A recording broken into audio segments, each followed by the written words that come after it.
ఈ రెండు ఆప్షన్స్ ఉన్నాయి అక్కడ. ఓకే, సో నిజామాబాద్ కరీంనగర్ రెండు మున్సిపల్ కార్పొరేషన్ లోనూ ది బెస్ట్ రిజల్ట్స్ వచ్చింది. సో ఇక్కడ క్రెడిట్ ఎవరికి ఇస్తారు ఓవరాల్ గా? ఇప్పుడు బండి సంజయ్ మాట్లాడుతూ లోకల్ లీడర్లకు లోకల్ కార్యకర్తలకు ఇస్తారు. బండి సంజయ్ మాట్లాడుతూ మా అధ్యక్షులు రామచంద్రరావు గారు డిసైడ్ చేయాలి, ఓవరాల్ గా మేయర్ అయినా లేకపోతే మిగతా వాళ్ళైనా డిసైడ్ చేయాలి, ఆయన కృతజ్ఞతలు చెప్తున్నామని చెప్పారు. ప్లస్ ఆయన మ్యాగ్నానిమిటీ, ఆయన కష్టపడ్డాడు. ఆ క్రెడిట్ అంతా కూడా సంజయ్ గారికి ఇక్కడ కార్యకర్తలకు పోతుంది, ఇక్కడ అరవింద్ గారి కార్యకర్తలకు పోతుంది. రాష్ట్రంలో ఎక్కడ మంచి రిజల్ట్స్ వచ్చినా కూడా అక్కడ స్థానిక కార్యకర్తలు నాయకులకు పోతుంది. నేను ఓన్లీ కోఆర్డినేట్ చేయడం మాత్రమే, ఇది సమగ్ర నాయకత్వం. ఇది ఏది రామచంద్రరావు ఇది ఓన్లీ ఏ కోఆర్డినేటర్, మీ అందరి కలుపుకొని తీసుకుపోయే ప్రయత్నంలో ఉన్న సమగ్ర నాయకత్వంలో పనిచేశారు. మంచి రిజల్ట్స్ వచ్చినాయి కూడా నేను భావిస్తా ఉన్నాను. మొదటి 6 నెలలు మీకు చాలా ఇబ్బందికర పరిస్థితులు ఎదురైనాయి కదా, పూలబాటేం కాదు. రామచంద్రరావు అధ్యక్ష బాధ్యతలు స్వీకరించగానే రామచంద్రరావు మంచి వ్యక్తే కానీ మెతక వ్యక్తి అని అన్నారు. జూబ్లీహిల్స్ రిజల్ట్ కూడా మీకు ఏమాత్రం అనుకూలంగా లేదు, కిషన్ రెడ్డి ఎంపీగా ఉన్నా సరే పంచాయతీలో కొంత పర్లేదు, అంతకుముందు కంటే రిజల్ట్ బానే ఉంది. మున్సిపల్ ఎన్నికలకు వచ్చేసరికి మళ్ళీ 2 కార్పొరేషన్స్ అవుట్ ఆఫ్ 7 మున్సిపాలిటీస్ లో కూడా రిప్రజెంటేషన్ బాగా వచ్చింది. సో మెల్లిమెల్లిగా పార్టీ మీద పట్టు కానీ లేకపోతే లీడర్స్ అందరు కూడా కోఆపరేట్ చేస్తున్నారు అనుకోవాలా మీకు? లేదు, నాకు ఫస్ట్ నుంచి కూడా కోఆపరేట్ చేస్తున్నారు. నాకు ఎవరితోని నాకు ఇది లేదు, మంచిగా చేస్తున్నారు. కానీ ఒకటి భరత్ గారు, మీరు జూబ్లీహిల్స్ పదే ప్రస్తావన వస్తుంది కాబట్టి చెప్తున్నాం. Jubilee Hills was never A BJP seat. ఒకటి మేము గతంలో కూడా మా డిపాజిట్ పోయింది, మొన్న కూడా పోయింది. కిషన్ రెడ్డి గారికి కానీ దత్తాత్రేయ గారికి కానీ వాళ్ళ ఏరియా రిప్రజెంట్ వాళ్ళ కూడా మెజార్టీ రాలే అక్కడ. ఏంటంటే బీఆర్ఎస్ పార్లమెంట్ లో 60-70 ఒక్క నిమిషం బీఆర్ఎస్ అదే అది కావచ్చు, డిఫరెంట్ చాయిస్, దానికి డిఫరెంట్ రీజన్స్ ఉంటాయి మోదీ. అయితే ఇక్కడ ఏమైందంటే బీఆర్ఎస్ సిట్టింగ్ సీట్, అది బీఆర్ఎస్ సిట్టింగ్ సీటు వాళ్ళు 25,000తో ఓడిపోయినారు.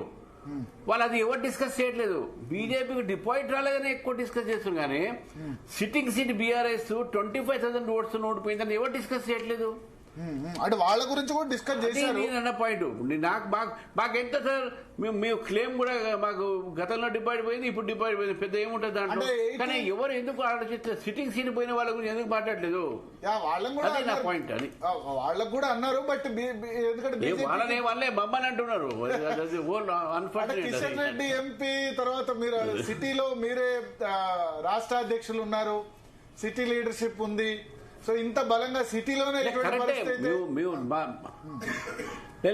భరత్ గారు, మా రెస్పాన్సిబిలిటీ, మేము అట్లా ఏదో ఓడిపోతాం కాబట్టి అట్లని కాదు అనేది. బట్ స్టిల్ మరి పొలిటికల్ అనాలిసిస్ చేసినప్పుడు ఓడిపోయిన నష్టం ఎవరికి జరిగింది? పొలిటికల్ నష్టం జరిగింది ఎక్కువ బీఆర్ఎస్ కు, అది ఎవరు మాట్లాడలేదు. బీజేపీకి నష్టం ఎక్కువ, బీజేపీకి నష్టం జరగలే, అది మేము అనేది. బీజేపీకు ఎస్ మీ అనుకున్న ఊహించేంత రాకపోవచ్చు, బట్ ప్రయత్నం చేస్తాం రావడానికి. కానీ లాస్ అయింది అక్కడ ఎక్కువ బీఆర్ఎస్ సిట్టింగ్ సీట్ పోయింది కదా వాళ్ళకు. అది okay. So next Khairatabad election ఉండొచ్చు, తర్వాత ఎంపీటీసీ జెడ్పీటీసీ ఎలక్షన్స్ ఉండొచ్చు, జిహెచ్ఎంసీ ఎలక్షన్స్ ఉంటాయి. ఇవన్నీ ఛాలెంజెస్ ఉన్నాయి మీ ముందు. Yes, 100% challenges, we are prepared for it. ఇప్పుడే పైన మీటింగ్ జరుగుతున్నా మీతో మాట్లాడే ముందు. జిహెచ్ఎంసీకి ఎట్లా ప్రిపరేషన్ అనేది ఇప్పుడు నడుస్తున్నది. రేపటి నుంచి ఇక దాని మీద పడతాం. మీరు రిజల్ట్స్ కాగానే జిహెచ్ఎంసీ మీద పడతాయి మనం. జిహెచ్ఎంసీ నెక్స్ట్ టార్గెట్ పెట్టుకున్నారు ఆల్రెడీ. మళ్ళీ అంటే జిహెచ్ఎంసీలో సార్ పొలిటికల్ పార్టీగా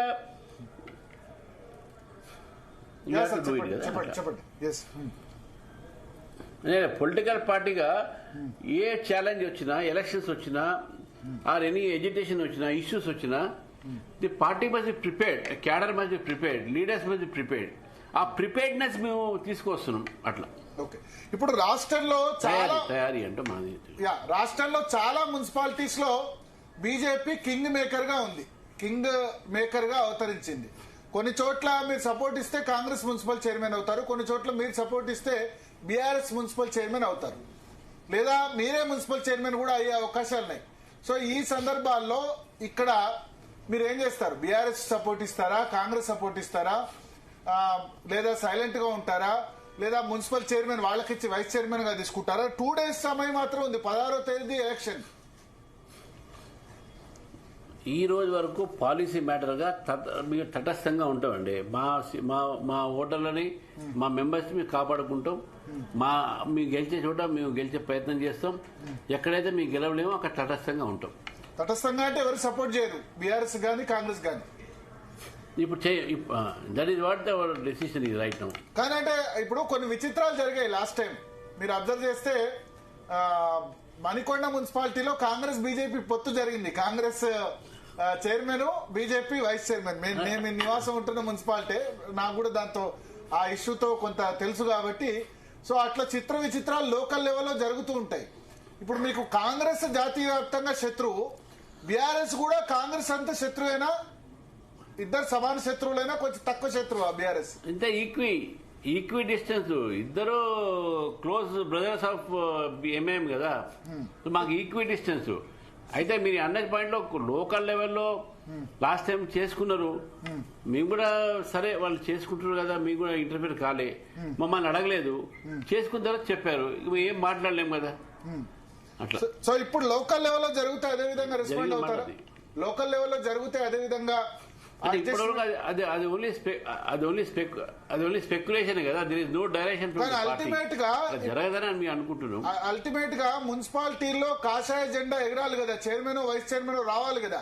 కేసీఆర్ అప్పుడు అన్నట్టు తెలంగాణ ఉద్యమంలో బొంత పురుగునైనా ముద్దు పెట్టుకుంటాం అన్నట్టు, బీజేపీ అధికారంలోకి రావాలంటే కాంగ్రెస్ బీఆర్ఎస్ సపోర్ట్ చేస్తామంటే మున్సిపల్ చైర్మన్ వైస్ చైర్మన్ తీసుకోవడానికి ఏమైనా ఇబ్బంది ఉందా?